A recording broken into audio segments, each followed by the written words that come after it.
त्यावर भूमिका मांडलेली आहे, सविस्तर भूमिका मांडली. पण त्यांचं असं म्हणणं आहे की मराठ्यांच्या शौर्याचं प्रतीक एक लक्षात घ्या, त्यांचंच म्हणणं आहे असं तुम्ही कसं काय म्हणू शकता? ते काल त्यांनी सातत्यानं आम्ही हेच म्हणतो आहोत ना. हे जे देवेंद्र फडणवीस यांना राज ठाकरे यांनी पाठिंबा दिलेला आहे. काल आपण त्यांचं भाषण ऐकलं. ते देवेंद्र फडणवीस यांच्या मागे ठामपणे उभे आहेत. आणि हे कबरी वगैरे उखडण्याचं राजकारण भारतीय जनता पक्ष आणि फडणवीसांच्या लोकांचं आहे.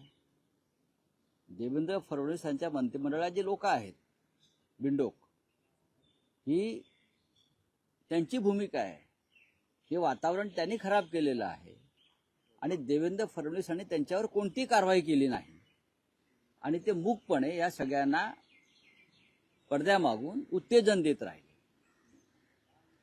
त्याच्यामुळे देवेंद्र फडणवीसांनी चांगलं काम केलं तर आम्ही त्यांना पाठिंबा देऊ, ही चांगल्या कामाची यादी त्यांनी जाहीर केली पाहिजे होती. काल त्यांना कोणत्या चांगल्या कामाची अपेक्षा देवेंद्र फडणवीस यांच्याकडून आहे? कुणाल कामरायांचा स्टुडिओ फोडला आणि त्यांना गुन्हेगारांना पाठीशी घातलं, हे चांगलं काम आहे का? मुंबईमध्ये मराठी माणसाची पिछाड सुरू आहे. महाराष्ट्रातून उद्योग बाहेर चाललेले आहेत आणि देवेंद्र फडणवीस त्याच्यावरती काहीच बोलत नाही. ते चांगलं काम आहे का? मुंबईत मराठी माणसाला घर नाकारलं जात आहे, मराठी संस्कृतीवरती हल्ला होतो आहे. हे चांगलं काम असेल तर जरूर देवेंद्र फडणवीस यांना पाठिंबा देणं ही राष्ट्राची गरज आहे, राष्ट्राची गरज आहे.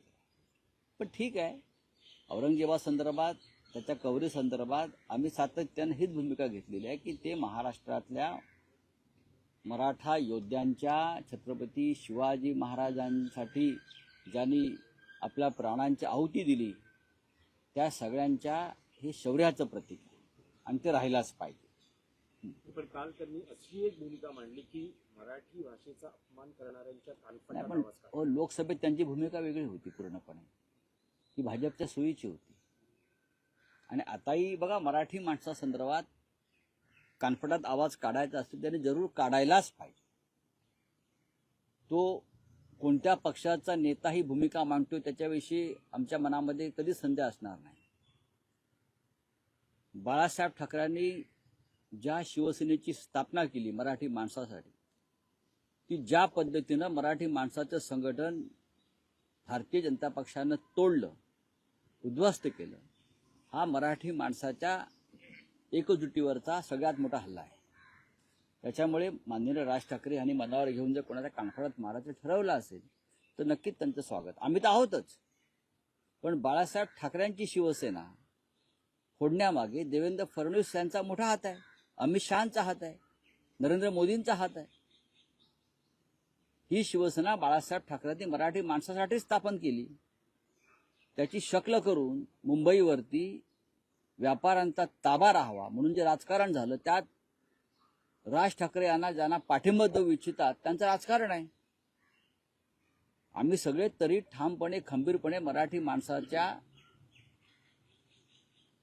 पुनर्वसनासाठी आणि प्रगतीसाठी आम्ही काम करतो आहोत. अशा वेळेला जे महाराष्ट्राचे शत्रू आहेत त्यांना मदत होईल अशा प्रकारची भूमिका कोणी घेऊ नये,